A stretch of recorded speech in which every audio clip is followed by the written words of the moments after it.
திடீர்னு ஒரு நாள் பார்த்தா ஒரு சீன் வந்து வைரல் ஆச்சு, அந்த ரெஸ்டாரண்ட் சீன். ஸோ அந்த ரெஸ்டாரண்ட் சீன் நாங்கள் எழுதும்போதே எங்களுக்கு தெரியும் அந்த சீன் ஒர்க் ஆகும்னு சொல்லி தான் எழுதணும்.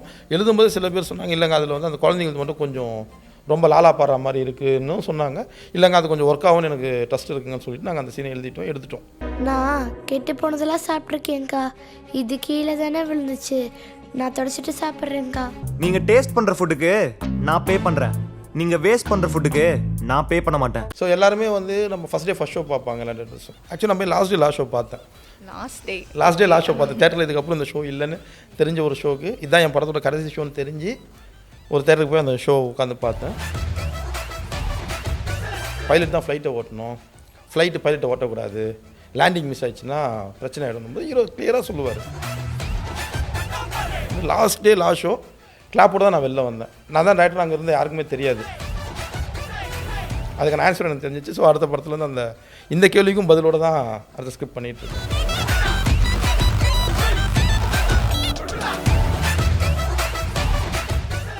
சார் இப்போ வந்து ஒரு டேரக்டராக நீங்கள் வந்து ஒரு மூவி பண்ணி முடிச்சிட்டிங்க. ஸோ ஒரு மூவியில் ஒரு டேரக்டராக உங்களுக்கு வந்து கஷ்டம் யார் ஆர்டிஸ்ட் கொடுத்தாங்களா, ப்ரொடக்ஷனாக இல்லை ஓன் ஸ்கிரிப்டா?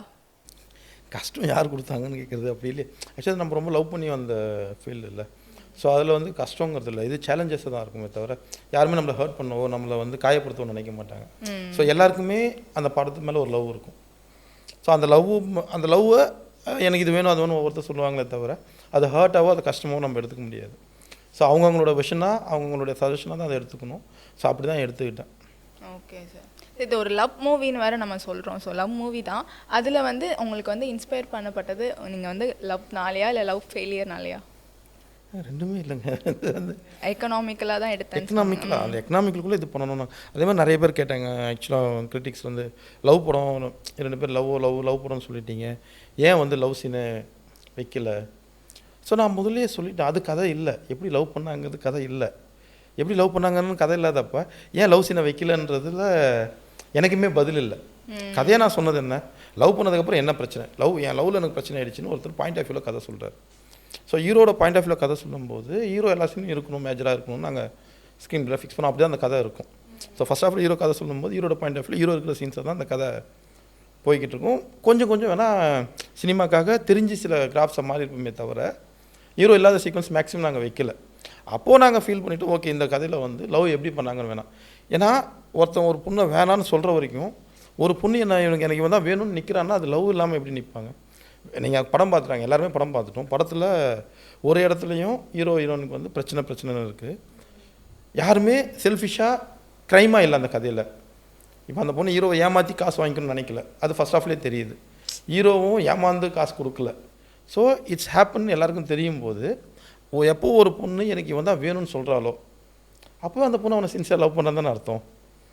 ஸோ அதே மாதிரி ஹீரோ ஃப்ரெண்ட் ஒரு தடவை கேட்பார், பாத்ரா இது மாதிரி பைலட் தான் ஃப்ளைட்டை ஓட்டணும், ஃப்ளைட்டு பைலட்டை ஓட்டக்கூடாது, லேண்டிங் மிஸ் ஆயிடுச்சுன்னா பிரச்சனை ஆகிடும் போது ஹீரோ கிளியராக சொல்லுவார்.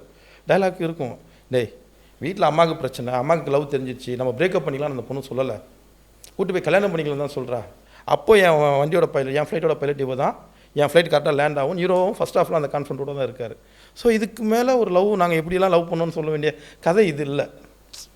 ஸோ 2 பேருமே அந்த லவ் அந்த பொண்ணு கடைசி வரைக்கும் நீங்கள் நல்லா பார்த்தீங்கன்னா எல்லோரும் வந்து பொண்ணை இது பண்ணின்னு சொல்லி முதல்ல இருந்த ஹீரோ தான் அந்த பொண்ணை வேணான்னு சொல்லிகிட்டே இருப்பார்.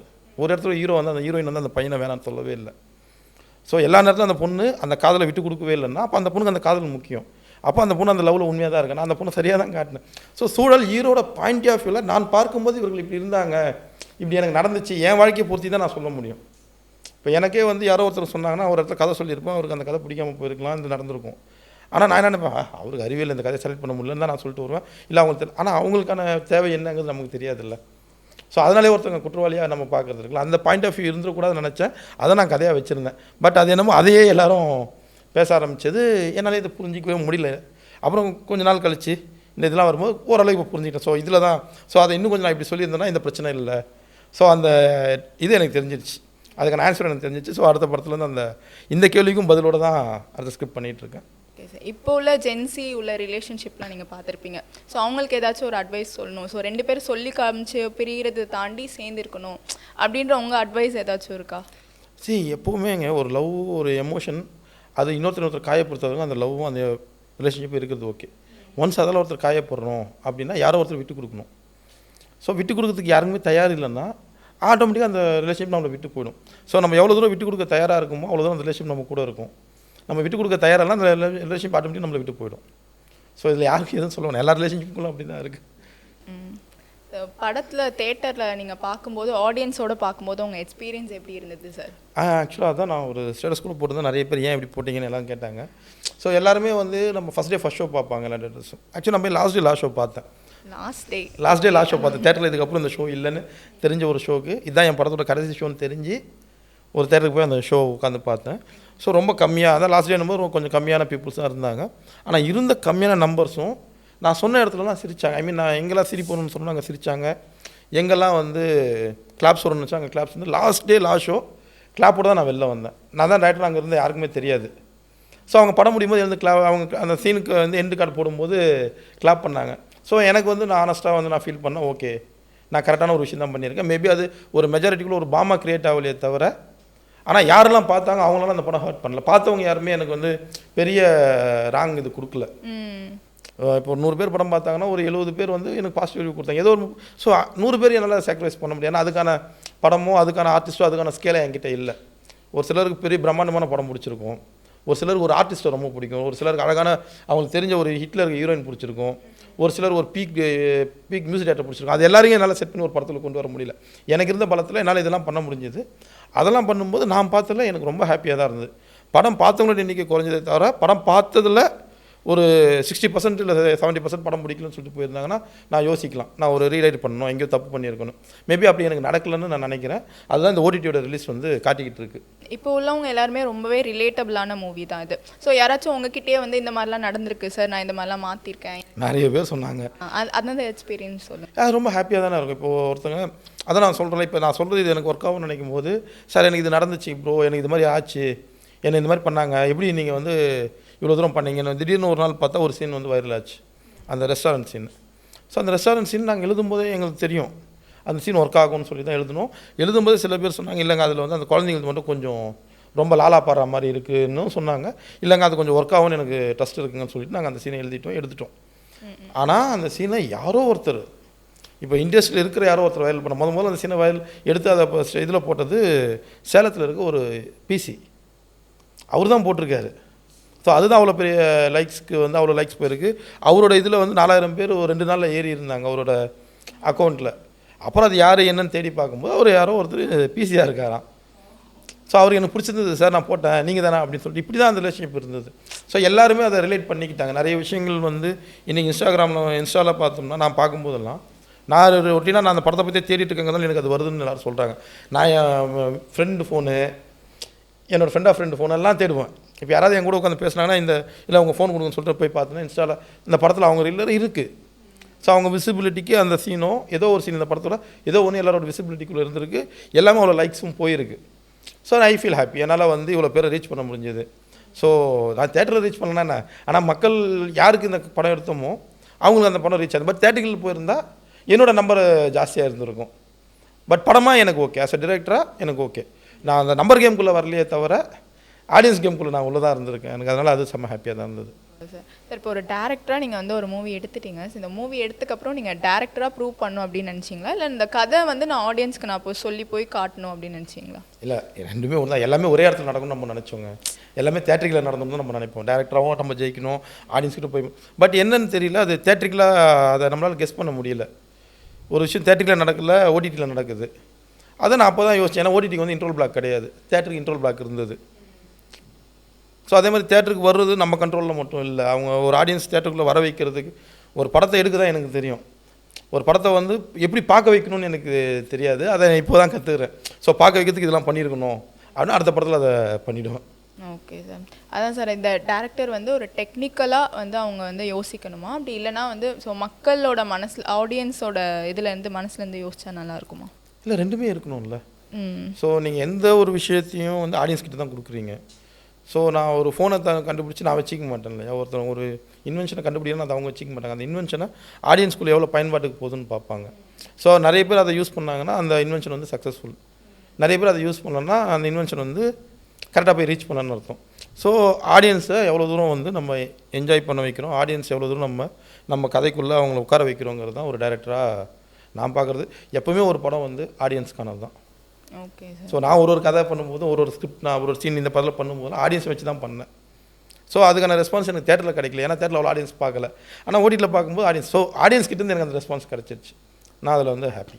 Okay sir. இப்போது நீங்கள் வந்து ஒரு கேரக்டர் எழுதுறீங்க, ஸோ அதில் வந்து நல்ல குணத்தை விட அதில் வந்து நெகட்டிவாக நீங்கள் ஒன்று எழுதுறீங்க அப்படின்னா அது வந்து ஆடியன்ஸ்க்கு நீங்கள் எப்படி போய் சேரும், அதே மாதிரி அவங்களும் இருக்கணும் அப்படின்லாம் யோசிக்கும் போது உங்களோட தாட்ஸ் என்ன அதை பற்றி? இல்லைங்க, சிம்பிள். நீங்கள் லவ் படம் பார்த்துருப்பீங்க, அதில் கெட்டவங்கன்னு யார் இருக்காங்க? யாரும் சொல்ல முடியாது சார், ஒருத்தருக்கு சிச்சுவேஷன் ஒருத்தர் பொறுத்து தான். ஸோ இப்போ உங்கள் வாழ்க்கையில் வில்லன் யாராவது இருக்காங்களா? இல்லை, உங்களுக்கு ஒருத்தர் பிடிக்காம போகும், ஏன்னா அவங்களுக்கு வேற ஒருத்தர் பிடிச்சிருக்கலாம், அதனால அவங்க நமக்கு வில்லன் ஆகிட மாட்டாங்கல்ல. ஸோ அப்படி தான் அந்த கதைக்குள்ளேயும் இருந்தது. நீங்கள் கதையிலே பார்த்தீங்கன்னா வில்லன்னு சம்மந்தமே இல்லாமல் ஒரு 4 பேர் இருப்பாங்க. யார் அந்த 4 பேர் அந்த பொண்ணை துரத்திட்டு வந்தவங்க தான். அவங்க தான் இந்த கொஞ்சம் இந்த கதையில் மற்ற பேர் எல்லாருமே அவங்கவுங்க வாழ்க்கை வாழ்ந்துருப்பாங்க, யாருமே தப்பானவங்களாக இருக்க மாட்டாங்க. அவங்க ஜோனில் அவங்க வாழ்க்கைக்குள்ளே இந்த உலகம் அவங்களுக்கு என்ன கற்றுக் கொடுத்ததோ அதை வச்சு தான் அவங்க ரியாக்ட் பண்ணியிருப்பாங்க. ஸோ உங்களுக்கு தமிழ் நல்லா தெரியும், தமிழ் பேச கற்றுக் கொடுத்ததுனால நீங்கள் தமிழ் பேசுகிறீங்க.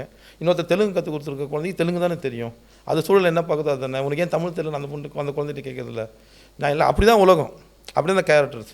உங்களை சுற்றி நடந்த வாழ்க்கை உங்களை எப்படி பக்குவப்படுத்தியிருக்கு, என்னை சுற்றி நடந்த வாழ்க்கை என்ன எப்படி பக்குவப்படுத்திருக்கு. அந்த பக்குவம் உங்களை காயப்படுத்தாத அளவுக்கு இருக்கணும், உங்களுடைய வாழ்க்கையை என் பக்குவம் வந்து கெடுக்காத அளவுக்கு இருக்கணும். அது இருந்தது தான், அப்படி தான் அந்த உலகம் போகுது. நான் அப்படி தான் அந்த கதைகளில் அந்த கதாபாத்திரங்கள் வந்து எழுதினேன். ஸோ எல்லா கதாபாத்திரங்களும் நான் சரி பண்ணியிருப்பேன். நான் ஒருத்தரை குறை சொல்லியிருந்தேன், அந்த குறை சொன்னவொடனே அந்த கேரக்டரை சூப்பர்னு பார்க்குற சுச்சுவேஷனை அந்த கதையில் நான் தான் க்ரியேட் பண்ணியிருப்பேன். ஸோ அது பேலன்சிங் தானே, எப்போவுமே அது பேலன்ஸ் தானே. சார் இப்போ வந்து ஃபர்ஸ்ட் டே ஷூட் அப்போ ஆக்ஷன் அப்படின்னு சொல்கிறீங்க, அப்போ வந்து உங்கள் எக்ஸ்பீரியன்ஸ் எப்படி இருந்துச்சு? ஆக்சுவலி என்ன விஷயம்னா, இதில் செம்ம ஹாப்பின்னா நான் ஃபஸ்ட் டே ஷூட் அப்போ ஆக்ஷன் சொல்லலை, நான் லக்ஷ்மண் கிட்டே ஆக்ஷன் சொல்லிட்டேன். ஏன்னா லக்ஷ்மண் எனக்கு அந்த மாதிரி நிறைய இடத்துல ஃப்ரீடம் கொடுத்துருக்காரு. ஸோ எல்லாமே ட்ரெயின்டாக தான் அங்கே வந்தேன். ஸோ ஒரு இதில் சொல்லுவாங்கள்ல, லக்ஷ்மண் வந்து எனக்கு வந்து அவ்வளோ நிறைய சுதந்திரம் கொடுத்துருக்காரு. நம்ம சொல்ல முடியாது. அதான் நீங்கள் சொல்கிறோம்ல, இனி அவர் பெரிய ஹிட் ஆகிட்டு இருந்தாலும் இனி நான் சொல்கிறதெல்லாம் வேத வாக்காக இருக்கும். ஓகேங்களா? அவர் அவ்வளோ தூரம் பண்ணார், அவ்வளோ தூரம் பண்ணார். அவர் பெரிய அந்த ஏதோ ஒரு இடத்துல சின்னதாக ஒருத்தர் நம்ம பண்ணுற மிஸ்டேக் வந்து நம்மளோட லைஃப்பை மாற்றி போகணும்னு சொல்லுவாங்கள்ல. இப்போ நல்லா பைக்கில் போயிட்டு இருப்போம், திடீர்னு ஒரு பிரேக் தான் நம்ம வாழ்க்கையை மாற்றும். அந்த மாதிரி சின்ன மிஸ்டேக் வந்து ஒருத்தர் வாழ்க்கையை மாற்றி போடும்ல, அந்த மாதிரி தான் எல்லார் வாழ்க்கையிலையும். எல்லாருக்குமே ஒரு பெரிய பெரிய டேரக்டர்ஸும் வந்து ஒரு சில படத்துங்களில் தோற்றுருக்காங்க, ஒரு படத்தை தோற்றவங்க பெரிய டேரக்டராகவும் ஆகியிருக்காங்க. ஸோ அவங்க அந்த வாழ்க்கையை கற்றுக்கிட்டு அந்த வாழ்க்கையை கொஞ்சம் அடுத்து எப்படி அவங்க பயணப்படுறாங்கிறது தான் பதில். ஸோ அதனால் இந்த ஃபஸ்ட் டே ஆக்ஷன் சொல்லும் போதோ எனக்கு அந்த நர்வஸ்லாம் இல்லவே இல்லை. ஏன்னா லக்ஷ்மண் என்னை நல்லா ட்ரெயின் பண்ணி தான் அனுப்பியிருந்தார். ஸோ எனக்கு அந்த இது கொடுக்கல. அதே மாதிரி நிறைய டெக்னீஷியன்ஸ் வந்து இப்போது நான் படத்தில் ஒர்க் பண்ணும்போது எனக்கு முத்தியா சாராக இருக்கட்டும், ஆர்ட் டைரக்டர் மகேந்திரனாக இருக்கட்டும், இவங்க ரொம்ப ஹெல்ப்ஃபுல்லாக இருந்தாங்க, ரொம்ப கைண்டாக இருந்தாங்க, ரொம்ப ஜாலியாக இருந்தது. ஸோ யாரையுமே வந்து இது பண்ணிக்காமல் எல்லாரும் ஒருத்தரோட விஷனுக்காக ஓடிட்டே இருந்தாங்க. அது நல்லா இருந்தது. அது இந்த இண்டஸ்ட்ரியில் மட்டும்தான் அதெல்லாம் கிடைக்கும். ஸோ இதெல்லாம் எனக்கு பிளஸ்ட் தான். முத்தியா சார் கிடச்சுன்னா எனக்கு நான் பிளஸ்ட் தான். சார் லக்ஷ்மண் சார் வந்து உங்கள் மூவி பார்த்ததுக்கப்புறம் என்ன ரெஸ்பான்ஸ் பண்ணாங்க? இல்லை, ரொம்ப நல்லா இருந்ததுடா, ரொம்ப ஹாப்பியாக இருந்ததுடான்னு தான் சொன்னார். பட் ஃபஸ்ட்டில் நாங்கள் நிறைய பேசிட்டோம், அதை சொல்ல முடியாது. Okay sir. சார் இப்போ வந்து நீங்கள் ரைட்டராக உங்களுக்கு பிடிச்ச சீனை வந்து நான் டைரக்ட் பண்ணும்போது உங்களுக்கு எப்படி ஃபீல் ஆச்சு? இந்த மாதிரி நான் ஏதாச்சும் அப்போவே நான் மாற்றிருக்கலாம், அந்த மாதிரி ஏதாச்சும் உங்களுக்கு தோணியிருக்கா? இல்லை வந்து நெக்ஸ்ட்டு படத்தில் அதை நான் பார்த்துக்கலாம் அப்படின்னு விட்டீங்களா? இல்லைங்க, அது வந்து சில சம்பவங்கள் வந்து நம்ம எடுக்கிற முடிவு எல்லாமே நம்ம சுதந்திரத்தில் இருக்காது. ஸோ அதான் சொல்கிறோம்ல, நான் அது சில பேரோட அது ஒரு சூழல் தானே. அது நம்ம ஒரு இப்போ நான் என்ன நினைக்கிறேன் அதெல்லாம் பண்ணுற அளவுக்கு நான் ஒன்றும் இல்லை. இது ஒரு சமுதாயம், இங்கே எல்லாரோட சேர்ந்து தான் நான் வாழ்ந்தாகணும். ஸோ அதனால் எனக்கு இந்த சுதந்திரம் கிடைக்கலன்னு சொல்கிறதுலாம் தப்பு தான். ஸோ அதுக்குள்ளேயும் நான் என்ன பண்ணிடணும், அதிலேருந்து எல்லாத்தையும் பேலன்ஸ் பண்ண வைக்கிறதுக்கு எனக்கு கிடைச்ச வாய்ப்பு நிறைய பேர் கிடைக்காமலே இருந்திருக்கு. ஓகேங்களா? அப்போ கிடைச்ச வாய்ப்பில் ஜெயிச்சுக்கணும். நான் மறுபடியும் என்ன பண்ணியிருக்கேன், ஓகே இங்கே வந்து நான் இன்னொருத்தர் மேலே வந்து இது போடாமல், இன்னொருத்தர் மேலே அந்த ப்ளேம் போடாமல், எல்லாத்துக்கும் காரணம் நான் எடுத்துக்கிட்டேன்னா நாளைக்கு நான் வந்து கரெக்டான ட்ராவலுக்குள்ளே போவேன். நான் நான் இப்போ பேசும்போது ஒருத்தரை சொல்லலாம், நீ என்கிட்ட பேசுறது தப்புடான்னு. அது அவங்ககிட்ட சொல்லலாம், நான் இன்னொருத்தர்கிட்ட சொல்லக்கூடாது அவன் ரொம்ப தப்பாக இருக்கான்னு. ஸோ அவங்ககிட்ட நான் எப்படி இருந்துக்கணும், அந்த நபர்கள்ட்ட நான் எப்படி நடந்துக்கணும், இதுலேருந்து நான் என்னை மாற்றிக்கணும், நான் தான் ட்ரெயின் ஆகிக்கணுமே தவிர அவங்க இல்லை. மாற்றிக்க வேண்டியது நான் தான். Okay sir. இப்போ நீங்கள் வந்து ரியல் லைஃப்பில் ஒரு சாதாரண மனுஷனை பார்த்துருப்பீங்க. ஸோ அதை வந்து கேரக்டராக நீங்கள் வந்து போர்ட்ரே பண்ணி இந்த படத்தில் ஏதாச்சும் சொல்லியிருக்கீங்களா? இல்லை, நிறைய பேர் அதில் அப்படி தான் ரியல் லைஃப்பில் நம்ம பார்த்தோம். ஒருத்தர் பற்றி ஏதாச்சும் இந்த மாதிரி நடந்திருக்கு நிஜமாவே? இல்லை, அது அப்படி சொல்ல முடியாது. இப்போ ஒன்றும் இல்லை, இப்போது ஹீரோயினோட கேரக்டரைசேஷன் இருக்கும்ல, ஹீரோயினோட கேரக்டரைசேஷன் நான் நிறைய இடத்துல எங்கள் வீட்டில் இருந்த என் குழந்தைகிட்ட பார்ப்பேன், எங்கள் அம்மா கிட்ட பார்த்துருக்கேன், என் தங்கச்சிகிட்ட பார்த்துருக்கேன், எங்கள் பக்கத்து வீட்டுக்காரன் இப்படி நிறைய பேரோட ஒரு ஒரு 20-30 பேர் சேர்ந்தவங்க தான் ஒரு கேரக்டராக வருவாங்க. அந்த குணாதிசயங்கள் சேர்ந்து தான் ஒரு கேரக்டர். இப்போ ஹீரோ பார்த்தா எந்த இருக்கும், என் ஃப்ரெண்டு இருக்கும், நம்ம பார்த்த இன்னொரு மூவியோட ஒரு ஹீரோ இருப்பார். இப்படி பலதரப்பட்ட கேரக்டர்லாம் சேர்ந்து தானே ஒரு கேரக்டராக மாற்றுவோம். அப்படி தான் நவரசங்கள்ங்கிறது 9 நிறைய பேர்கிட்ட இருந்து சேர்த்து உள்ளே இறக்குறது தானே. கண்டிப்பாக சார். அப்படி தான் அது ஒரு கேரக்டர் நம்ம டிஃபைன் பண்ணும்போது இந்த கதாபாத்திரம் இதை மட்டும் தான் பண்ணுவோம்ல. இப்போ நமக்கே வந்து இப்போ லைக் எனக்கே வந்து ஒரு 7-8 மல்டிபிள் பர்சனாலிட்டி இருக்கும். ஸோ ஒரு இடத்துல பார்த்தா சிரிப்பேன், ஒரு இடத்துல கோவமாக இருப்பேன், ஒரு இடத்துல ஹம்பிளாக இருப்பேன். ஒரு ப்ரொடியூசர்கிட்ட போகும்போது சார் சூப்பர் சார் அப்படின்னு ஹம்பிளாக இருப்பேன். ஃப்ரெண்டு டே ஏன்டா அப்படின்னு சொல்லுவோம். பதில் ஒன்று தான். ஒரே விஷயத்துக்கு நம்மளே எத்தனை ரியாக்ஷன் கொடுப்போம். டீச்சர்கிட்ட ஒரு ரியாக்ஷன் கொடுப்போம். சாப்பிட்டியான்னா சாப்பிட்டோமா அப்படின்னு அம்மாட்ட சொல்லுவோம். யார் சாப்பிட்டேனே இது ஏன் மாறுதுன்னா அது அந்த இதில் இருக்க நபர்களை பொறுத்து. ஸோ அப்படி தான் நம்ம கேரக்டர்ஸை டிஃபைன் பண்ணணும். Okay sir. இப்போ நீங்கள் வந்து எதிர்பார்த்ததை விட இப்போ டைரக்ஷன் வந்து எனக்கு இது ஈஸியாக இருக்குது அப்படின்னு என்னைக்காச்சும் யோசிச்சிருக்கீங்களா? ஸோ இல்லை நான் இதெல்லாம் கற்றுக்கணும் அப்படின்னு என்னெல்லாம் யோசிச்சு? இல்லை மறுபடியும் அதான் கற்றுக்கணுங்கிறது நான் இல்லை. இன்றைக்கி இந்த உலகத்தில் ரொம்ப டாப் மோஸ்ட்டாக இருக்கிற ஒரு டேரக்டரும் அடுத்த படத்துக்கு கற்றுக்கிட்டு தான் ஆகணும். இன்றைக்கி லோகேஷ் கனகராஜ் சாரும் அடுத்த படத்துக்கு கற்றுக்கிட்டு தான் ஆகணும். சங்கர் சார் அடுத்த படத்துக்கு கற்று தான் ஆகணும். மணிரத்னம் சார் அடுத்த படத்துக்கு கற்று எல்லாருமே அந்த லேர்னிங்கில் தான் இருப்பாங்க. ஸோ இது வரைக்கும் நான் கற்றுக்கிட்டதும் இந்த படம் பண்ணியிருக்கேன். ஒரு நேரில் கற்றுக்கிட்டது நான் பண்ணாமல் இருந்திருக்கலாம், இல்லை கற்றுக்காமல் பண்ணியிருக்கலாம். இப்படி தான் ஒரு படம் இருக்குமே தவிர, ஆனால் ஒவ்வொரு படத்துலையும் அடுத்தடுத்த படம் அவங்க வாழ்நாள் பூரா ஒரு படைப்பாளி கற்றுக்கிட்டே இருக்கணும், கேட்டுகிட்டே இருக்கணும். உங்களுக்கு பிடிச்ச படம் என்ன சார் இப்போ வரைக்கும்? இதை பார்த்து நான் இன்ஸ்பயர் பண்ணி இந்த மாதிரி தான் நான் டைரக்ட் பண்ணும் அப்படின்னும் நீங்கள் ஏதாச்சும் யோசிச்சிருப்பீங்களா? எனக்கு ரொம்ப பிடிச்ச படம் வெண்ணிலா கபடி குழு. வெண்ணிலா கபடி குழு. சென்னை 28 ரன் எனக்கு ஆக்சுவலாக ரொம்ப பிடிச்ச படம். குஷி. Okay sir. ஸோ இதெல்லாம் நான் ரொம்ப லேட்டாக பார்த்த படம். ஐ மீன் நான் இது தேட்ரிக்கலாக பார்க்கும்போது குழந்தை நினைக்கிறேன். கொஞ்சம் நம்ம ஒரு ஏஜுக்கு அப்புறம் ஒரு படத்தை போட்டு பார்ப்போம்ல, அப்போ பார்க்கும்போது அந்த படம்லாம் அவ்வளோ மெச்சூரிட்டியாக அவ்வளோ நல்லா இருந்தது. ஒரு குஷி படம் மாதிரி ஒரு படம். எவ்வளோ தூரம் இந்த ஒரு கதையை எவ்வளோ தூரம் தூக்கிட்டு போக முடியும்னே தெரியாது. அவ்வளோ தூரம் அந்த கதையை தூக்கிட்டு போவாங்க. ரொம்ப பிடிச்சிருந்தது அந்த படத்தோட பிளே எல்லாம். Okay sir. அப்போ நெக்ஸ்ட் மூவி நாங்கள் அந்த மாதிரி எதிர்பார்க்கலாம் இல்லை சார்? கண்டிப்பாக. நெக்ஸ்ட் மூவி இந்த நீங்கள் சொன்ன எல்லாத்தையும் நான் உள்ள என் டேட்டா பேஸில் ஏற்றிருக்கேன். நீங்கள் ஆடியன்ஸு, முகம் தெரிஞ்சவங்க, முகம் தெரியாதவங்க, கமெண்ட்ஸ். ஆக்சுவலாக வந்து அதான் சொல்லுவோம்ல, நம்ம இவ்வளோ தூரம் கமெண்ட்லாம் நான் படிப்பேனான்னு எனக்கே தெரியல. இந்த 10 நாள் 15 நாள் உட்காந்து படிச்சின கமெண்ட்ஸும் நான் பார்த்துருந்த ரீல்ஸும். ஸோ ஒரு படம் பண்ணுறதுக்கு நம்ம என்னெல்லாம் தேடி எத்தனை வருஷம் பழகிருப்போமோ அது எல்லாத்தையும் தாண்டி லாஸ்ட் ஒரு 10 நாள் எனக்கு நிறைய கற்றுக் கொடுத்துருக்கு. படம் ஆஃப்டர் ரிலீஸ் வந்து ரொம்ப கற்றுக் கொடுத்துருந்தது. அதுக்கப்புறம் ஓடிடி வரும்போது அது இன்னும் நிறைய கற்றுக் கொடுத்துருக்கு. ஸோ இது எல்லாத்தையும் நான் வந்து ஒரு டேட்டா பேஸ் பண்ணி வச்சுருக்கேன். ஸோ அடுத்து வந்து ரொம்ப சரியாக கரெக்டாக தான் ஒரு ப்ராஜெக்ட் இருக்கும். கரெக்டாக ஒரு ப்ராஜெக்ட் சார். ஏன்னா இதுலேயும் நான் வந்து ரொம்ப பெருசாக தப்பு பண்ணலன்னு தான் எல்லோரும் சொன்னாங்க.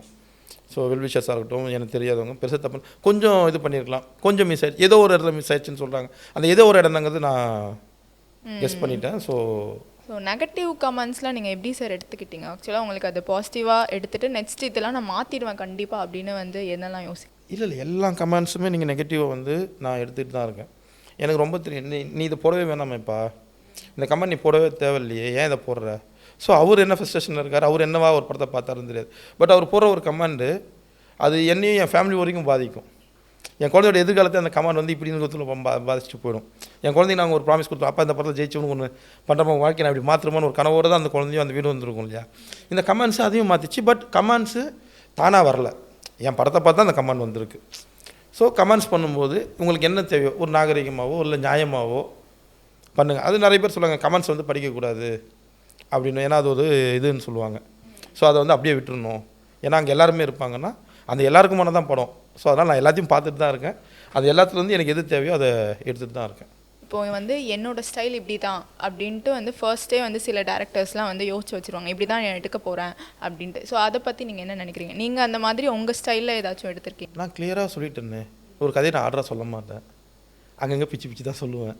எனக்கு இப்படி தான் கதை வரும், அதான் என் ஸ்டைல். ஆர்டராக நான் கதை சொல்ல மாட்டேன், எப்போவுமே சொல்ல மாட்டேன்.